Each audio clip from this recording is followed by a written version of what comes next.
Bonjour à tous, content de vous retrouver et je suis très content de pouvoir vous dire qu'aujourd'hui j'ai vu un excellent Kang dans une excellente histoire. Et ça c'est parce que je suis passé à la librairie, d'abord pour aller prendre Avengers Kang War. Et puis après j'ai été au cinéma.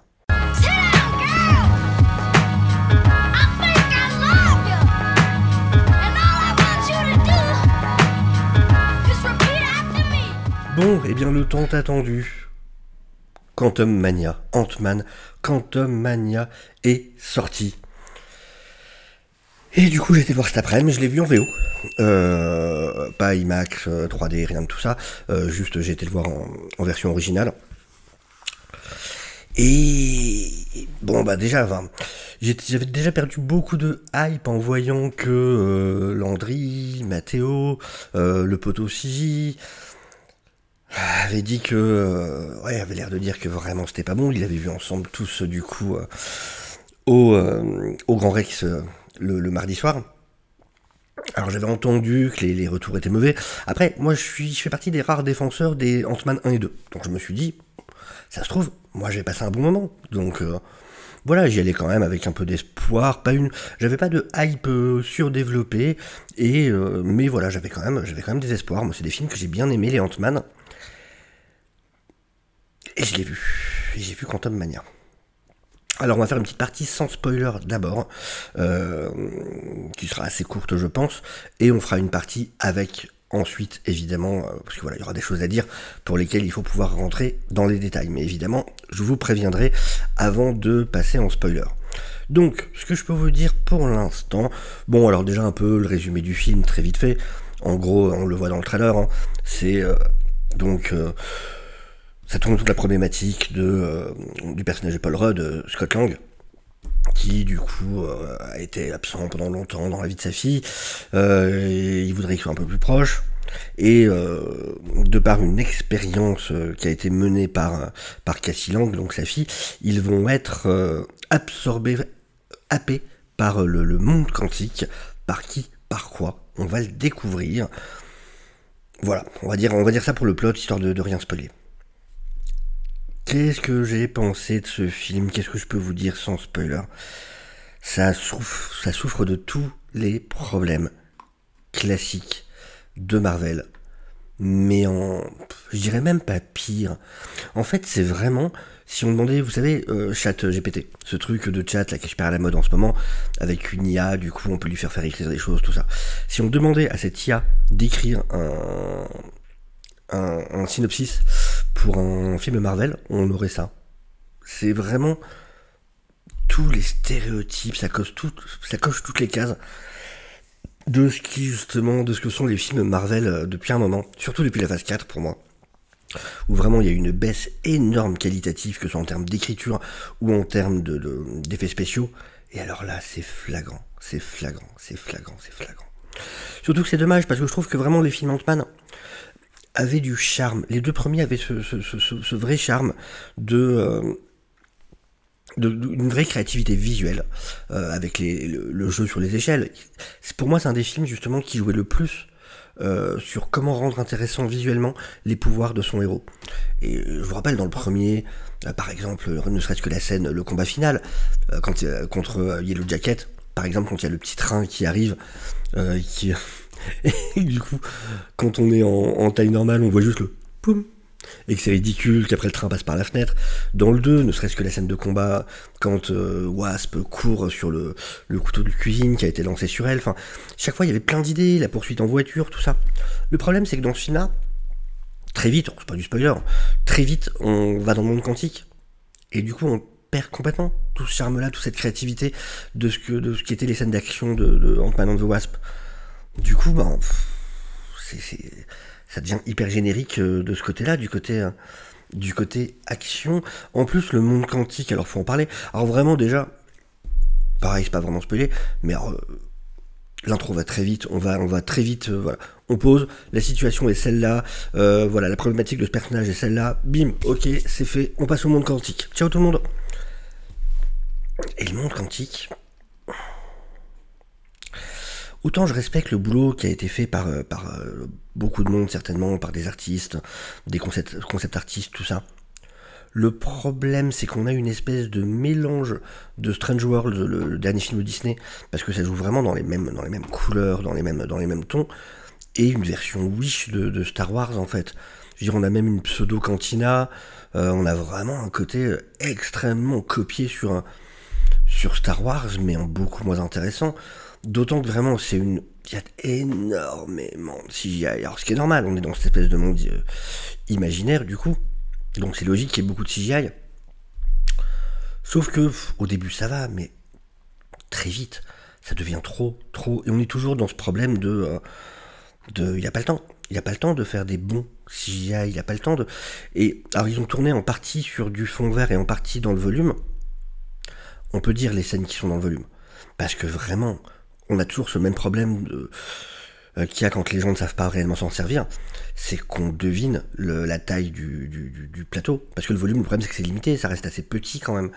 Alors, il y a des gens très doués qui arrivent à s'en servir, comme pour la première saison de Mandalorian. Et du coup, on a vraiment moins cette impression-là. Et ils arrivent à donner cette illusion vraiment de profondeur de champ. Là, c'est pas le cas. Là, c'est pas le cas. Et on voit vraiment des acteurs qui ont un petit set et qui sont entourés par des écrans et qui sont limités par... Enfin, le problème, c'est que c'est flagrant. C'est pas un problème que ce soit blindé de CGI. Évidemment, c'est le monde quantique, on se doute bien que ça va pas être un endroit existant dans le monde. Le problème, c'est que on voit pas des personnages dans le monde quantique. Enfin, en tout cas, moi, je vois des acteurs sur un petit set avec des décors en fond. Au niveau des personnages, Paul Rudd est charmant. Toujours. Le problème, c'est paradoxal parce que une des grosses qualités du film, c'est Majors. C'est lui en Kang. Sauf que ce qui en fait une qualité, c'est son interprétation. L'acteur est génial dans le rôle. Il y avait eu, je me rappelle, au moment où il avait été casté, comme toujours, comme d'habitude, il y avait eu des doutes. Bon bah, là tout le monde, je pense que c'est fini. Hein. Vraiment, non, il est excellent dans le rôle. Par contre, il y a l'écriture. Et quand je dis l'écriture, je parle par rapport à l'intrigue, pas par rapport à ce qu'il va dire, par exemple. On a souvent eu cet exemple où le problème chez Marvel, c'est que les acteurs sont un peu trop libres. Surtout les acteurs stars sont un peu trop libres de faire ce qu'ils veulent. On a eu le cas par exemple avec Oscar Isaac, qui est celui qui a décidé de donner ce côté très humoristique à une de ses personnalités dans Moon Knight. Là, Majors, on voit qu'il respecte son personnage, qui veut être respecté dans son personnage. Il ne fait pas de blague. Il n'est pas là pour blaguer, vraiment pas. Le souci, et c'est en ça que je dis que c'est une qualité et un défaut, c'est qu'il est dans un film Ant-Man, et que par contre il se gêne pas en face. Alors oui, chaque fois que c'est lui qui parle, les choses sont sérieuses. Mais en face, on a toujours les mêmes blagues. Et en plus, on sent vraiment la différence dans ce 3 par rapport aux deux premiers. Je pense que c'est dû au fait qu'ils ont incorporé un scénariste de Rick et Morty. Et on a de l'humour qui est pas le même que les deux premiers. Et qui, pour le coup, pour moi, fonctionne beaucoup moins bien. On a des choses qui volent pas mal au ras des pâquerettes. Rick et Morty peut être très cool, hein. Attention, il y a des choses très bien dedans. Mais là, on a vraiment le côté humour assez ras des pâquerettes à pas mal de moments. Hey, si je répète une même phrase, du coup, ça fait que c'est drôle. Hey, on va se moquer du nom d'un vilain, parce que c'est drôle de se moquer des noms des vilains. Oui, non, mais vous l'avez déjà fait dans No Way Home, vous l'avez fait dans ceci, dans cela, dans machin. Ça va, quoi, ça commence à bien faire. Le côté on se moque du nom des vilains, on l'a compris. Le faites pas à chaque film. Ça devient vraiment relou comme truc. Après, ouais, le problème, c'est que, du coup, bon, on a les personnages principaux, j'en parlerai plus en partie spoiler. Personne ne joue mal. Vraiment, ça, c'est pas un souci. Personne ne joue mal dans le film. Ce qui m'emmerde, c'est l'écriture des personnages. On a une espèce de problématique qui est posée au départ pour Scott Lang et sa fille. C'est pas traité. Ça finit sur une version hyper simpliste du truc. C'est pas intéressant.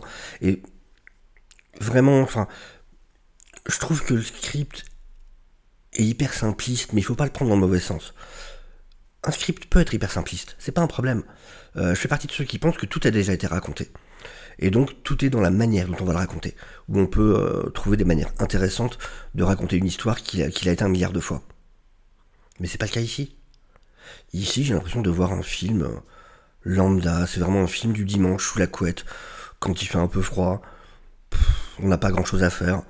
Tiens, allez, je vais regarder à quoi ça ressemble. Mais voilà, enfin, c'est comme le film d'ouverture de la phase 5.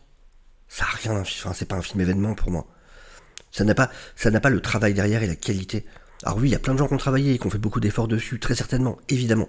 Je parle vraiment du résultat global, qui n'a rien d'exceptionnel. Qui n'est pas exceptionnel. Du tout. Vraiment. Et même Kang, je trouve qu'il est gâché dans ce film. J'expliquerai plus en détail pourquoi dans la partie spoiler. Donc voilà, Janet, pareil, hein, elle joue bien et tout ça, mais le problème c'est que l'écriture lui donne pas de place. Elle est pas intéressante, il y a rien, elle a pas d'arc. C'est un personnage soutien. Vraiment, c'est vraiment un personnage très secondaire pour le coup. Puis voilà, il y a un nombre de facilités dans le film. Ça, c'est le même problème que j'avais avec Shang-Chi. Alors que qui n'a pas gêné la plupart des gens sur Shang-Chi. J'ai l'impression que là, les gens le remarquent plus. Enfin bon, je vous rappelle que Shang-Chi, il faut quand même qu'il tombe dans une cellule avec l'autre, l'acteur anglais de Iron Man 3, qui heureusement est capable de communiquer, on ne sait pas comment, avec une créature avec deux postérieurs, qui elle sait exactement comment se rendre à l'endroit où ils doivent aller. Enfin, il y a tout un truc. Et là, ce film, c'est ça, quoi. Tout arrive de manière, oh ben on va rencontrer qui on devait rencontrer, et puis on va tomber par hasard sur ça parce que c'est bien ce qu'il fallait. Et puis il y a rien, il y a pas d'imagination, il y a pas de. C'est vraiment pour ça que je vous dis, on dirait vraiment un scénario écrit par une IA. Bim, il se passe ça, qui amène à ça, qui amène à ça. Recherche au MacGuffin, et puis je m'ennuyais. Je me suis ennuyé. Franchement, c'est ça. Je me suis ennuyé. Tous les setups sont téléphonés. Chaque fois qu'il y avait un petit truc qui était censé être discret pour amener un truc pour plus tard, c'était évident, je le devinais direct. Des trucs idiots, je vous spoil rien, mais voilà, un personnage qui fait un truc, on se doute qu'en fait il passe quelque chose à l'autre personnage, et évidemment c'est ce qui s'est passé, et ainsi de suite. Enfin, oh là là là là là là là. C'est. Puis quels sont les enjeux? Enfin, vraiment, ça m'emmerde, hein, parce que les deux premiers, j'ai voulu les défendre. Ce film-là, j'étais hypé, hein, j'ai vraiment voulu croire qu'ils allaient amener quelque chose de. Je pensais que ça serait quelque chose de plus sérieux, qu'il y aurait un peu de cet humour à l'Ant-Man au début, mais qu'après, vraiment, voilà, début de la phase 5, on va nous montrer. Voilà, là on arrive dans des choses sérieuses. Alors, attention, dans le sens, bien sûr, il y aurait eu de l'humour dans d'autres films suivants et tout ça, hein, mais ce film d'ouverture de la phase 5, je pensais que ça allait être bim, on pose les bails, Kang arrive. Le vrai, le Kang. Vous allez comprendre, vous allez voir la main. Alors, oui, encore une fois, Majors est très bon dans le rôle. Très très bon. Et si ça n'avait pas été lui, ça aurait pu être encore pire. Vraiment. Un autre acteur aurait peut-être accepté le côté ah bah tiens, je vais balancer des blagues aussi, tout ça. Lui, non. Et franchement, là-dessus, il sauve le personnage. Et il sauve au moins une partie du film. Clairement. Il met un moment à apparaître dans le film, et à partir du moment où il est là, il y a quand même ces scènes qui sont sympas. Mais ça suit pas autour. Il n'y a pas la qualité qu'il faut autour. Et du coup, c'est dommage, parce que voilà. Et vraiment, tous les acteurs font du bon boulot, hein. J'ai rien contre aucun des acteurs. Ils font tous leur taf. Ils sont juste pas aidés par l'écriture. Ils sont pas aidés par le scénario. Donc voilà, après, je vais arrêter là pour la partie sans spoiler, parce que j'ai vraiment envie de rentrer dans la partie spoil. Mais allez le voir, vous faire votre avis, si vous en avez envie. Voilà, ce que je donne là, ça n'est que mon opinion à moi. Mais voilà, je peux pas vous encourager en mode ouais, allez le voir, c'est trop bien. Non. Non. Allez le voir si vous avez envie, voilà, si vous voulez. Jugez pas vous-même, peut-être que vous allez l'adorer. C'est tout à fait possible. N'hésitez pas d'ailleurs en commentaire à dire si vous avez aimé le film, si vous êtes d'accord avec moi, si vous n'êtes pas du tout d'accord. C'est ça qui est cool, justement, pouvoir échanger nos avis, voilà, pouvoir discuter. On passe à la partie spoiler. Qu'est-ce qui change ce film? Ça change quoi entre le début et la fin? Je veux dire, s'ils n'avaient pas été dans le monde quantique, Kang aurait été coincé dans le mode quantique. Ils y vont. Il est toujours coincé dans le monde quantique. Enfin, même s'il est mort, il semblerait, c'est ce qui est dit à la fin. Du coup, si à la limite, le fait que du coup ça a été repéré que des humains étaient capables de tuer Kang, il y a peut-être ça à la limite.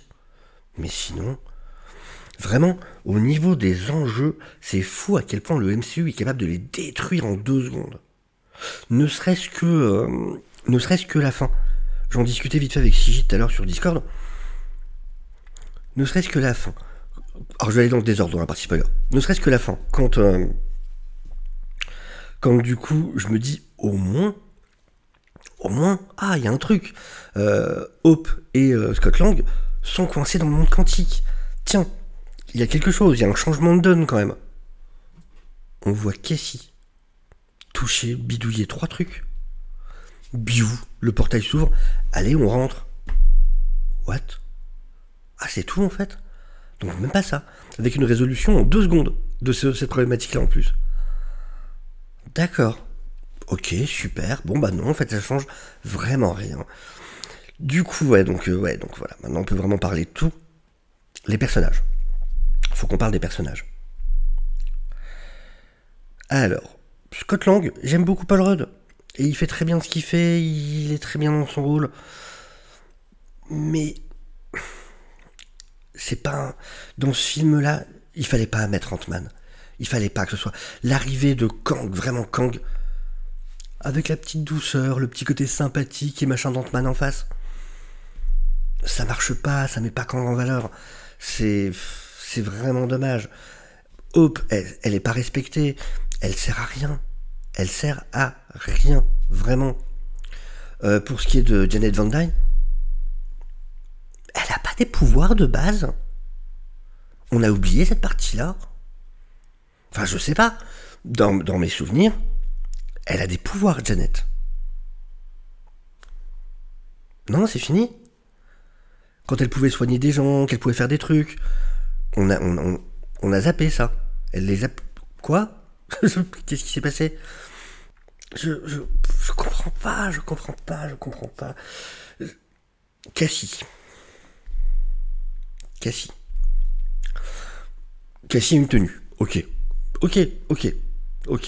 On va dire qu'elle l'a construite avec son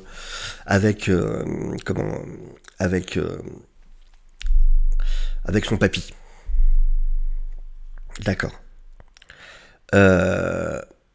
Mais elle a jamais été en mission, en situation d'action. Elle a jamais été en combat. Quand Janet a eu sa tenue de Wasp, on savait déjà qu'elle était badass. Ça veut dire déjà quand Scott doit s'entraîner au combat, c'est elle qui l'entraîne. Et elle le défonce. Direct. On avait une raison de comprendre pourquoi elle était capable de faire ce qu'elle faisait ensuite avec la tenue. Mais Cassie... Alors, le côté science, je veux bien. Son père a disparu dans le monde quantique, elle s'est mise à travailler à fond là-dessus, c'est devenu une génie sur le monde quantique et tout ça. Ok, je peux l'accepter, pas de souci. Mais d'où elle sait se battre comme ça? C'est-à-dire non seulement tous les gardes qui sont des soldats, machin, elle les démonte. Regarde, il y a une fois où elle rate son truc de rétrécir, regrandir, machin. Mais même MODOK, et on va en parler de MODOK. MODOK, la machine à tuer. Alors, tout à l'heure c'était à lui que je faisais allusion, sur le côté on va encore se moquer du nom du vilain. Mais on a raison de se moquer de lui. Il est naze. Il est nul. Et qu'on ne dise pas, oui, mais dans les comics, est-ce qu'il est vraiment mieux, machin. Mais là, tu mets dans un film, même si c'est pas le cas dans les comics, bah fais-le mieux là. Et il y a des comics dans lesquels il est très bien en plus, où il est vraiment menaçant et tout ça. Mais là, vous me le mettez en film. Ça sert à quoi, ça? Quel est l'intérêt de le mettre? Vous me faites revenir un acteur pour ça? Vraiment? Il est même pas capable. Il sert à rien. Puis alors tout ce délire à la fin là, de morale, il devient gentil parce qu'il lui dit, en anglais c'est don't be a dick. Sérieusement? En plus on fait un dick joke, super, génial, gros niveau. il est capable de rien. Il tire n'importe où, on ne sait pas, il la poursuit, l'autre elle est sur une passerelle, il arrive même pas à la buter, il pète le pont devant elle, mais il arrive même pas à la toucher elle. Et par contre, à ce moment-là, c'est là où elle lui dit « Oh, mais tu sais, t'es pas obligé d'être méchant. Oui, mais bon, j'ai toujours été un gros loser. Oui, mais ne sois pas... Don't be a dick. Ah ben non, je serai plus méchant. » Waouh. Ah ouais, on est à ce niveau-là d'écriture. Hein. Ah ouais, bien. Ouais, chapeau, ouais. Non, franchement, il y a du level. C'est bien, c'est bien, c'est bien, c'est bien.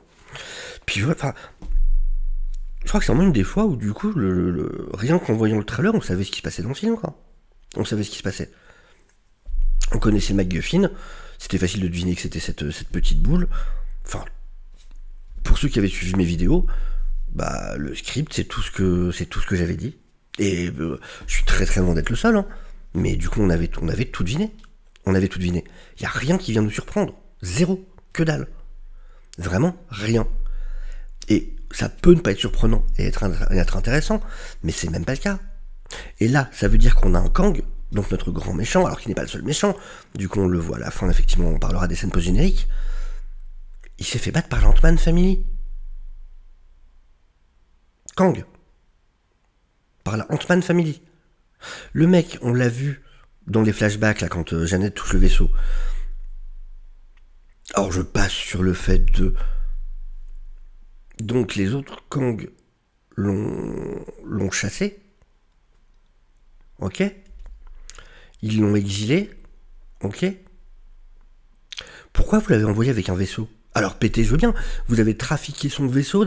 En fait, vous ne pouviez pas le battre de face, frontalement. Donc vous avez juste discrètement saboté son vaisseau en espérant qu'il tombe là-dedans. Parce que à tous les Kang, vous n'étiez pas capable d'en battre un et de l'envoyer sans rien. Vous le balancez à poil dans le monde quantique. Pourquoi vous lui laissez le moyen de repartir? Ça n'a aucun sens. C'est comme si Superman envoyait ses ennemis dans la zone fantôme et qu'il les envoyait avec un projecteur un petit peu abîmé pour qu'ils puissent le réparer et se rouvrir un passage pour revenir. Ça n'a aucun sens. Si je mets un mec en cellule, je ne mets pas la clé de la porte, mais un petit peu abîmée, où il faut qu'il la répare pour pouvoir ressortir. C'est débile. C'est débile. Et alors quand... Pareil, heureusement, John Majors est excellent dans le rôle. Mais c'est quoi ses motivations? C'est quoi son but? C'est quoi la profondeur du personnage? Et heureusement qu'il y a Majors, hein. Parce que l'écriture, c'est quoi ce perso? Qu'est-ce qui le différencie d'un Thanos? Qu'est-ce qui le rend intéressant? Ne serait-ce qu'au même niveau qu'un Thanos, qui avait au moins son but, machin. Là, je sais rien sur lui. Alors vous allez me dire, c'est la première apparition de Kang, machin. Bah oui, mais alors là, effectivement, voilà, je suis premier à défendre le côté, bah oui, le MCU, faut l'accepter, effectivement. Il y a ce côté épisodique, tout ça. Ah ouais, mais alors là c'est vraiment juste un épisode d'intro, quoi. Faut pas avoir l'intention de le voir comme un film. Vraiment. Là, faut pas. Il y en a plein d'autres qu'on peut voir comme un film, avec un début, une fin, tout ça. Là, non. Là, c'est une intro. Hein. Ça, je considère pas ça comme un film qui me raconte vraiment une histoire. Vraiment pas. Parce que du coup, encore une fois, rien ne change entre le début et la fin. C'est... Et donc, tout ça pour dire, hein, aucun personnage n'est vraiment intéressant. Les personnages secondaires, c'est vraiment tous des archétypes. On a... alors déjà, oui, il y a tout le côté où ils vont bien évidemment tomber sur qui il faut.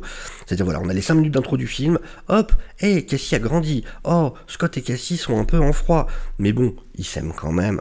Et puis, c'est quand même vraiment une famille. Et puis, pendant le film, ça mène nulle part. De toute façon, ils sont toujours très proches. Alors, c'est cool, hein, ils sont mignons tous les deux, c'est bien joué, tout ça. Mais... Du coup, elle est où la morale du film? Ça veut dire que de toute façon, les parents sont déjà hyper en acceptation par rapport à Cassie. C'est-à-dire que même si elle est en cellule, vu ses raisons, bah voilà, on comprend quand même, et machin. Il n'y a pas d'arc. elle n'est pas vraiment éloignée de son père. Oui, il y a des petites dissensions. Elle dit, elle lui fait une remarque dans la voiture en mode j'ai dû apprendre à me débrouiller toute seule, mais elle s'excuse tout de suite. Il n'y a aucune évolution des personnages pendant ce film. Aucune. Il lui fait déjà confiance, son père. Alors on peut dire qu'il lui fait un petit peu plus confiance à la fin. Mais depuis le début, il lui dit qu'il l'aime, depuis le début, il y a le côté fier d'elle et tout ça. Il n'y a pas vraiment d'évolution. Elle est hyper artificielle, hyper artificielle. Donc la morale de fin, ça devient don't be a dick. Super, génial, top, merci. C'est vraiment Puis je vous disais, donc ouais, tous les setups qui sont hyper téléphonés, quand Cassie, quand à un moment Scott Lang, lui, son père lui prend la main, c'était tellement... Et quand ils sont capturés par... après qu'ils aient capturé par Kang, c'est tellement évident qu'il lui passe un des petits disques. Pareil, Michael Douglas, le délire avec les fourmis, c'est tellement évident. Enfin, quand on entend le bruit, on se doute bien que c'est les fourmis, on le sait. Évidemment que c'est les fourmis qui sont tombées avec eux. Alors après, eux trouvent ce délire. Alors j'ai pas compris ce truc-là, par contre. Du coup, elles sont tombées en même temps, mais j'imagine que par contre, elles sont apparues... Parce qu'on sait que le temps passe très bizarrement dans le monde quantique. Donc de ce que j'ai compris, même si elles sont arrivées en même temps, en fait, elles sont arrivées dans le monde quantique des milliers d'années plus tôt. Et du coup, le temps que eux arrivent, elles ont évolué à fond. D'après ce que j'ai compris, c'est ça. Ok. Je veux bien. Mais ça a une vie limitée, les fourmis. Comme nous. Je sais plus c'est combien pour une fourmi, mais je sais que c'est court. Ok.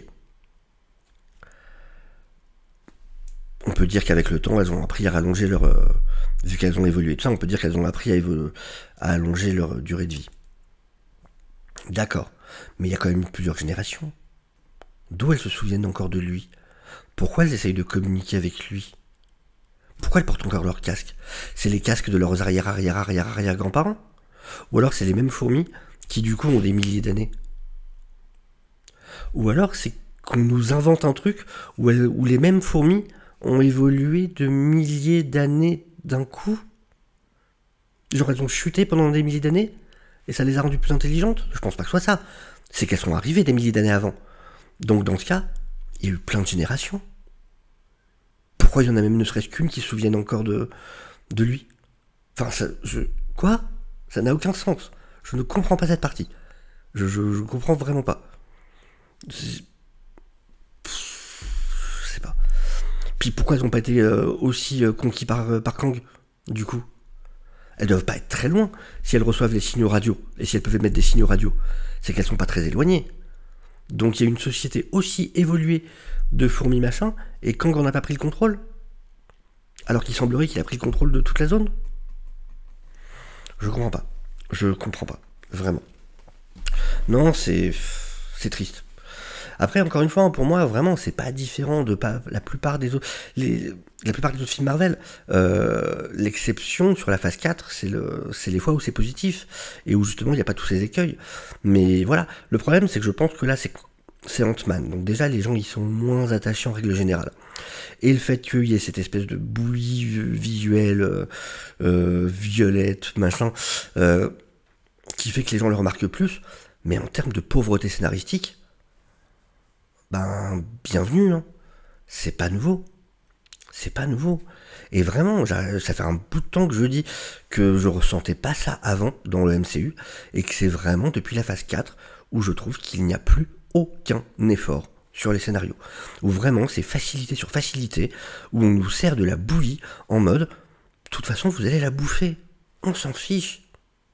Alors, je sais pas les raisons derrière. J'espère qu'avec le retour de Bob Iger, parce qu'il faut savoir que, pour ceux qui suivent pas les lives du dimanche où on en a déjà pas mal parlé, Il faut savoir que quand Chapek est arrivé à la tête de Disney, donc il a été à la tête de Disney pendant 3 ans, il a complètement changé l'organisation, et entre autres, là où avant c'était vraiment les chefs de studio qui avaient un rôle très important, qui étaient vraiment les... Voilà, enfin, c'est eux qui décidaient ce qu'ils produisaient, comment ils le produisaient. Du moment que ça fonctionnait, ailleurs les laisser tranquilles. Il est en contact direct avec eux. Du moment que vous faites le taf, que vous me rapportez le pognon, allez-y. Mon but c'est de laisser les créatifs s'exprimer. Chapek est arrivé, il a changé l'organisation, et c'est devenu, maintenant, c'est donc Karim Daniels, qui était son bras droit, qui avait le rôle en gros de dire bah voilà, je veux tant de programmes parce qu'il m'en faut pour Disney+, il me faut ça pour le cinéma, machin. C'est lui qui décidait ce qui allait quoi. C'était plus Kevin Feige qui décidait, tiens, on va faire Moon Knight, ça je veux que ce soit une série, celui-là je veux que ce soit un film, machin. Non, non. Il avait perdu ce pouvoir-là, c'était Karim Daniels et son équipe qui décidaient de ces choses-là. Première chose qu'a fait Iger quand il est revenu à son poste, ciao Karim. Et il a rendu le pouvoir, ce pouvoir-là, au chef de studio. Donc j'espère que les effets de ça vont commencer à se faire sentir. Là c'est trop tôt, mais sur les suivants, parce que là faut pas continuer comme ça Marvel, hein. Vraiment. Parce que le problème c'est que là de plus en plus de gens se rendent compte que clairement on nous prend pour des idiots. Vraiment. Et encore enfin, je respecte il y a beaucoup de gens qui essayent de faire leur meilleur. Il y a beaucoup de gens qui essayent vraiment, enfin voilà, qui travaillent dessus, de petites mains, de plein de gens dans la technique, et je suis sûr que le Real veut essayer de faire le mieux aussi et tout. Mais ça va pas du tout. Après voilà, on est bien obligé de juger le résultat final. Et ça va pas, enfin là vous, avec votre pseudo Star Wars, enfin vraiment, là, cette espèce de... On essaie de copier des trucs qui ont fonctionné, mais vous le faites mal. C'est ça le truc, ça va pas du tout, ça va pas du tout. Puis je parlais des persos, oh, on va revenir sur les persos un peu, mais genre le petit là avec, oh, vous avez combien de trous, vous avez combien de trous, oh, ça y est, j'ai un trou, c'est génial. C'est tout, vraiment, c'est ça, on dirait que c'est écrit par une intelligence artificielle. On a le perso... la chef badass, guerrière, un peu barbare comme ça. Qu'est-ce qu'on sait d'elle? Le télépathe qui est juste là parce que c'est pratique. Tout. Comment? Ah si, bah, on n'a pas parlé du caméo zut. On n'a pas parlé du caméo de Bill Murray. C'est nul. Ça sert à rien. Ça n'apporte rien, ça sert à rien. Ouais, on a vu Bill Murray. Cool. Alors, je vous parle même pas du fait que donc Michelle Pfeiffer, enfin Jeannette, a friendzone Jonathan Majors pendant les années où ils ont bossé ensemble, et par contre, elle a eu une relation avec Bill Murray. What the fuck, girl? Je suis un type hétéro. John Majors? Bill Murray? Vraiment?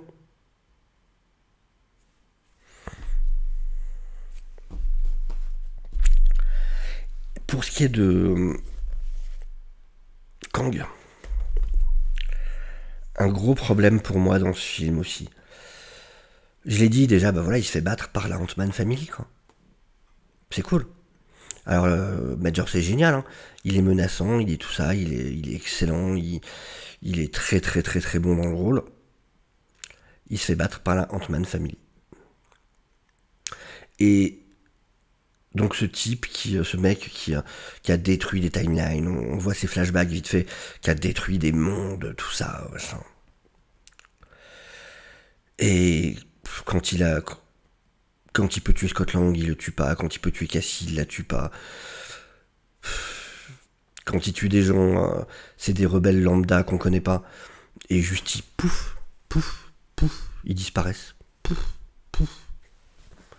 Il n'y a aucune gravitas, aucune dramaturgie, c'est juste pouf, pouf. Aucune conséquence sur aucun des personnages auxquels on est censé être attaché, donc on s'en fout. D'ailleurs, quand M.O.D.O.K. meurt, de la blague, alors on essaie de faire un truc un peu, hop, il est devenu gentil, puis après, je suis un Avenger, moi je suis mort comme un Avenger, ouais, t'es un Avenger, ouais. Blague, génial, super. C'est ça donc ton climax de fin du film qui doit nous montrer à quel point Kang est incroyablement menaçant. C'est de la blague. c'est de la blague. Et c'est quand au moins on se dit, tiens, oh, ils ont au moins dû sacrifier, du coup, encore une fois, leur vie avec leurs proches, en restant dans le monde quantique, pour pouvoir arrêter... cette fameuse phrase qu'on avait dans le trailer, du j'ai pas besoin de gagner, j'ai besoin qu'on perde tous les deux. Et on se disait, bah oui, c'est Ant-Man, ils vont pas le faire battre Kang. Évidemment que non, parce que c'est un grand vilain, Kang. Ant-Man va pas battre Kang. Donc c'est qu'il va devoir se sacrifier, il va peut-être mourir, ou au moins rester coincé dans la zone quantique, ou un truc. Non. Non, il le bat. Aidé par Jeannette. Et puis après, après que Kang soit fait battre par des fourmis. Déjà. L'arrivée de Michael Douglas était badass. Je trouvais le fait qu'il... c'est encore la blague de tu parles avec des fourmis, mais du coup son arrivée en mode ces fourmis qui débarquent avec ces énormes chars et tout, qui arrivent par milliers, et lui au milieu en mode... C'est Michael Douglas, il a du charisme. Je trouve, voilà. Ça, j'ai pas dit grand chose de bien dans le film. Qu'est-ce que j'ai trouvé de bien dans le film? J'adore Paul Rudd. Si, j'ai parlé de John Majors. Si, je l'ai dit, enfin, tous les acteurs sont bons, vraiment. Il n'y a aucune critique à faire aux comédiens en eux-mêmes. Hein. Juste que c'est mal écrit. Voilà. Écoutez, je pense que j'en ai parlé assez longtemps. Voilà. Faites-vous votre avis. Dites-moi ce que vous en pensez. Ça met pas en confiance pour la suite. Si ça vous a plu qu'à moi, eh ben tant mieux. Tant mieux, ça me fait plaisir si vous avez passé un bon moment. Encore une fois, hein, c'est pas un film qui m'a énervé comme Thor 4 par exemple, ou comme She-Hulk qui a pu me saouler. Juste, c'est vide. Pas très intéressant. Voilà. Donc, sur ce, je vous dis à tous, à très bientôt. Prenez soin de vous. Ciao, ciao. Bye.